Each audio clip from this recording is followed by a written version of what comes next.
কথায় আছে না, যার বিয়ে তার হুঁশ নেই পাড়া পুষির ঘুম নেই, সেটাই হয়েছে আজকে আমাদের। এই ঘটনাটা শুনতে হলে পুরো ভিডিওটা দেখতে হবে। চলো তাহলে পুরো ভিডিওটা দেখো। হ্যালো এভরিওয়ান, আমাদের বাড়িতে দেখো আজকে কত কেউ এসছে। দেখো আমার ছোট কাকা শ্বশুর মেয়েরা সবাই মিলে এসছে আমাদের বাড়িতে। সবাই দেখো অপেক্ষা করে বসে আছে। আমাদের এই যে ছোট্ট সোনা বাবাটা ঘুমাচ্ছে, এনার আজকে 1 বছরের বার্থডে, আজকে 1 বছর পূরণ হলো। ছোটখাটো করে একটা কেক এনে যে কেক কাটবে, কিন্তু উনি তো এখনো ঘুমাচ্ছেন। উনি না উঠলে কি করে কেক কাটবে? ওই জন্যই তো বললাম, যার বিয়ে তার হুঁশ নেই পাড়া পুষির ঘুম নেই, যার বার্থডে তার কোনো হুঁশ নেই, সে নাকে সর্ষের তেল দিয়ে ঘুমাচ্ছে। আর এদিকে আমরা দেখো লাইন দিয়ে সব পরপর করে বসে রয়েছি। কখন উঠবে আর কেকটা কখন কাটা হবে। অনেকক্ষণ অপেক্ষা করার পরে প্রায় রাত 9টা বেজে গেছে, তখন আমাদের সোনা পাপাটা উঠছে না বলে এবার সবাই মিলে ওকে তোলার চেষ্টা করা হচ্ছে এখানে।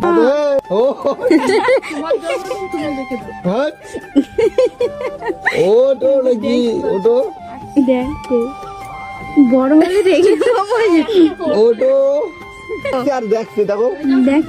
উনি এখন অনেক অনেক গভীর ঘুমে চলে গিয়েছে, তাই ওনার এখন ঘুম ভাঙছে না। যদিও বা একটু একটু পিট করে দেখছে, আবারও ঘুমিয়ে পড়ছে। যদিও বা ওনাকে অনেক ডাকাডাকির পর ঘুম থেকে তোলা হয়েছে, তবু এখানে দেখো অনেক লোক দেখেও ভয়ে কান্নাকাটি করে ফেলছে। উনি তো কেকের সামনে কোনো মতেই বসবে না, তাই ওর মা একটু কালের মধ্যে পায়েস দিয়ে দিল। আমাদের সোনা বাবা তো এত লোক দেখে কেকের সামনে কিছুতেই বসবে না, তবু ওর মা কোলে করে নিয়ে ওকে একটু কেক কাটালো। যেহেতু ওর 1 বছর পূরণ হয়েছে আর এটাই ওর ফার্স্ট জন্মদিন, একটু ছোটখাটো করে কেক না কাটলে হয়, তাই জোর করে একটু ওকে কেক কাটালো। আর একটু শান্তও হয়েছে কেক কাটার সময়। আর ওর কেক কাটা যেমন তেমন ও ঘুরে ঘুরে সবার মুখের দিকে দেখছে। ও খুবই ভয় পাচ্ছিল, সবার মুখের দিকে দেখছে যে আমাকে ঘিরে এতজন কেন দাঁড়িয়ে রয়েছে। আর আমাদের পুচকু সোনার বার্থডে বলে কথা, আর পুচকু সোনার মা আমাদেরকে কেক মাখাবে না তাই কখনো হয়? এখানে দেখো এই ননদটাকেও কেক মাখিয়ে দিয়েছে।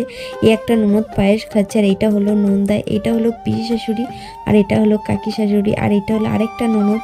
সবাই মিলে আমরা খুবই মজা করেছি আজকে। আর এটাই হলো আমাদের পুচকু সোনার মায়ে কিন্তু খুব বদ, সবাইকে কেক মাখিয়ে পুরো ভূত করে দিয়েছে। আমাকে দেখেছো কি অবস্থা করেছে। আমার এই ভিডিওটা ভালো লাগলে তাহলে একটা লাইক কমেন্ট শেয়ার করে দিও। চলো আজকের মতো টাটা।